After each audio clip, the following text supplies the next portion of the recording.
Nataka nitumie pia fursa hii kuwaonya wale wote wanaojiita wanaharakati kwa jina ili wapate kutambulika duniani, lakini kiuhalisia matendo yao ni ya kigaidi. Natamani nikikutana na mwanaharakati yoyote yule nimtambue kwa uwezo wake wa kufikiri na kushawishi. Maana kuna wakati namwangalia kwa mfano Maria Sarungi. Maria Sarungi, wakati sisi tunasoma shule ya msingi, nilikuwa nasoma shule ya msingi Oysterbay pale. Tulikuwa tunasali wote kanisa la Oysterbay. Sasa sisi St. Peter pale. Sasa sisi tulikuwa tunapenda kwenda misa ya Kiingereza. Yes, sijui Kiingereza nijifunza wapi, lakini tulikuwa tunapenda misa ya Kiingereza kwa sababu yeye anaenda kusoma somo vizuri pale.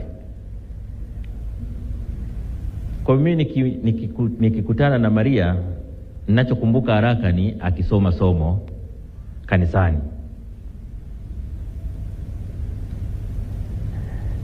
Na wakati ule kwa jinsi hivyo kwa akisoma vizuri, mimi nilikuwa shule ya msingi wakati ule.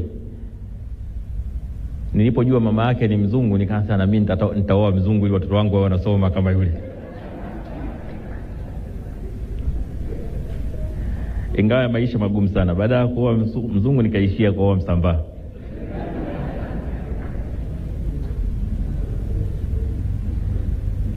Lakini nachotaka kusema ni kwamba natamani nikiwa mimi mtu ananiona pale nimekaa na Maria Sarungi aseme wanaongea mambo ya nchi yao.